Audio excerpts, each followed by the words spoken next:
दर्शकवृन्द हामी चाहिँ पातरासी गाउँपालिका वडा नम्बर 3 मा छौँ। अहिले तिनका बालबच्चाहरूसँग हामी छलफल गर्दैछौँ, किनभने हामी पहिला कसरी नै उत्साह थियो भने अहिले कस्तो उत्साह भइरहेको छ भन्ने हामी पनि त्यही बालापनहरूबाट नै ठुला भएका हौँ। त्यसैको कारणले गर्दा अहिले चाहिँ हामी बालबच्चाहरूसँग कुराकानीहरू लिँदैछौँ। नमस्ते सबैजना सन्चै हुनुहुन्छ? ए अनि के कस्तो भइरहेछ हाम्रो? अब 2-4 दिन पछाडि के आउँदैछ थाहा छ तिमीहरूलाई? दसैँ आउँदैछ। दसैँको लागि तिम्रो घर परिवारहरूले तिमीलाई के गर्ने भनिरहेछन्, के किनिदिने भनिरहेछन्, के खाना कुराहरू जुटाउने भनिरहेछन् थाहा छ? के भनिरहेछन् त? टाला जुत्ता पैंट हो। आमाहरूले त्यसो भए तिमीहरूलाई टालाहरू नयाँ लुगाहरू किनेर ल्याइदिने अनि अनि खसीहरू काट्ने भने होला नि त, होइन? छ कि छैन?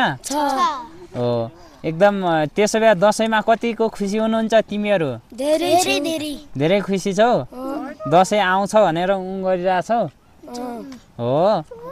अनि त्यसो भए तिमीहरूलाई कस्तो भइरहेछ महसुस आजभोलि? ठिक छौ? त्यसो भए तिम्रो बुबाले तिमीलाई के किनेर ल्याइदिन्छु भनिरहेछन्? टाला पैंट अनि जुत्ता अनि मुजा ल्याउनु। हो। अनि यसपालिको दसैँमा तिम्रो के छ सोचना नि? भन न भन। ठिक छ। अनि के लगाउने सोच छ? बुवा आमालाई के किनिदेऊ भन्ने मन छ? टाला चप्पल जुत्ता। हो। ए अनि तिमीलाई? मलाई टाला जुत्ता पैंट जुत्ता चप्पल। ल मासल बाबु तिमीलाई के किनिदिने? मम्मीलाई के किनिदेऊ भन्ने मन छ? भन त। टाला जुत्ता। हो। टाला जुत्ताहरू किनिदिने। अझ ताला यहीँ छन्? हो। खसीहरू पनि किन भन्ने हो? हो कि नै? ए त्यसैलाई ठिक छ, त्यसको लागि केही भएन। अब हामी चाहिँ दर्शकबिन हामी चाहिँ जान्छौँ अभिभावकतर्फ। यो सालको दसैँमा कसरी बालबच्चाहरूलाई जुटाउने र कसरी गर्ने भन्ने सोचाइमा छन् हाम्रा प्रिय साथी, मेरा एकदम नजिकका मित्र। उनीहरूले अभिभावकसँग केही प्रश्नहरू गर्दैछौँ र हामी कसरी चाहिँ दसैँ तिहारमा र अभिभावकले र बालबच्चाहरूको लागि भूमिका कसरी खेल्नुपर्छ भन्ने कुराहरूमा एकदम मेरा नजिकका मित्र प्रिय साथीले कुरा दिँदैछन्।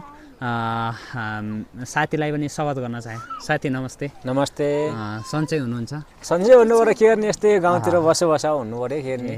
अब हाम्रो चाहिँ महान चाड दसैँ तिहार आउन लागेको छ। हजुर। अब हामीले चाहिँ के कस्ता बालबच्चाहरूलाई के कस्तो गर्नुपर्छ अनि भन्ने सोचाइतिर छौँ अहिले। है अब हामीले दसैँ आयो भन्दा, दसैँ आज हामी मनाउँछौँ भन्दाखेरि हामीले दसैँ आयो भन्दाखेरि हामीले पहिला नै महसुस एकदम रमाइलो लाग्छ हामीहरूलाई। हजुर। किनकि हामीहरूलाई अब हाम्रो महान चाडबाड भनेको यही नै हो हाम्रो लागि, नेपालीहरूको लागि। तर किनकि दसैँ अब मनाइयो र गयो भन्दा पनि हामी दसैँ आउँदैछ भन्दा पनि हामीलाई धेरै खुसी लाग्छ हामीहरूलाई। तर किनकि एउटा कुरा यस्तो महसुस गर्छु कि म पनि, होइन सर, जस्तै हाम्रो बालबच्चा छन्, छन्, अब हामीहरूलाई अब जस्तै हुने खानेलाई त जागिरीहरूलाई त हो यताउति अब खसी काट्नन् गर्लान्, यताउति गरान, मनको जस्तो खालान्, मनको जस्तो लाउलान्, होइन? त्यो त अब आफ्नो ठाउँमा छ। तर के भने हामीहरू यस्तै पीडितहरूलाई के भने बालबच्चालाई खाना लानु पुग्दैन, यस्तै खाने बच्चाहरू गाउँघरतिरको व्यवस्था यस्तै छ, होइन? यस्तै छ, के गर्ने। अब कसैलाई एकजनालाई आलु अक्कुरी छैन, एकजनालाई अक्कुरी छैन, माछा खाउँ भने मिठो जस्तै भनौँ, अब मिठो खाना र राम्रो लाउन हामीलाई सायद हामीसँग मिल्दैन। के गर्ने, अब रोजगारको अवस्था पनि छैन, के गर्ने, काहीँ जडीबुटी खुन्नको यस्तै छ अवस्था। केही गर्ने हामी नमिल्ने हुन्छ, के गर्ने। अब जे पनि आफू नखाएर नपिएर पनि बालबच्चाहरूलाई हामीले मनाउनु पर्छ, हामीले गर्नुपर्छ। किनभने अब हामीहरू त यहाँतिर अब टाटिया भन्छु, अब तलतिर भन्छ पुरीहरू यताउति भन्छ, त्योहरू हामी हाल्ने गर्छु। बालबच्चाको चित्तहरूलाई बुझाउने गर्छु। किनकि अहिलेको त बढी पर्ने मूल्यको कपडालाई हामी सानोवाला सस्तो मस्तो हालेर पनि बच्चालाई चित्त बुझाउँछु। हाम्रो यस्तै छ, अब खसी नखाएर पनि अलिकति भाग भन्छन् केजी भन्छन् त्यसबाट मासु ल्याएर बालबच्चालाई चित्त बुझ्ने गर्छौँ हामीहरू। यसै गरेर हामी जिन्दगी गुजारा काट्दैछौँ, के गर्ने, यस्तै छ गाउँघरतिर। रोजगार नभएपछि अलिकता बेरोजगारी मान्छेलाई गाह्रै नै छ होइन। हजुर हजुर। अनि त्यसैको कारणले गर्दा अहिलेको सिजनले पनि अलिकता पछाडियो जस्तो महसुसले गर्दा पनि अलिक गाह्रो बनायो। हामी के भने कि अब हामी जस्तै योभन्दा पनि हामी हो हाम्रो पोहोर परार साल यस्तै हामी सजिलै आएको चरणले हामी आउँदा रमाइलो मान्छौँ होइन हामी। तर पनि आठो भयो भने पिटो भयो भने खाएर हामी एकदम रमाइलोतिर जान्छौँ हामीहरू। तर केही छैन, बालबच्चालाई सन्तुष्टि राख्ने, आफ्नो मनमा सन्तुष्टि राख्ने, जस्तो हुन्छ घरमा उस्तै खाने। त्यही भनेर हामीले परम्परादेखि हामीले गरिआएको छु। किनकि अब हुनेले त खाने भए खसी टाल्ने भए, राम्रो लाउने भए, राम्रो मिठो खाने भए, त्यो त हामीले अब ठिकै छ। त्यही पनि यस्तै हो, बालबच्चाहरूलाई त्यही पनि जस्तो हुन्छ हामी उस्तैमा सन्तुष्टि गर्ने हाम्रो भएको छ बानी। के अभिभावकको सबैभन्दा ठुलो शिक्षा स्कुलभन्दा नि आफ्नो घर परिवार र आफ्नो आमा बुवाले दिएको शिक्षा ठुलो हुन्छ भन्छन्। हजुर साँच्चै नै लाग्यो, किनभने आफ्नो बच्चाहरूलाई कस्तो शिक्षा सिकाउने, कस्तो बाटोतिर लाने भन्ने कुरा त सबैभन्दा बा आमाको हातको कुरा हो। त्यस पछाडि अनि दाइ भाइले त्यो कुन बाटो लाउँछन् त भन्नेतिर जान्छ।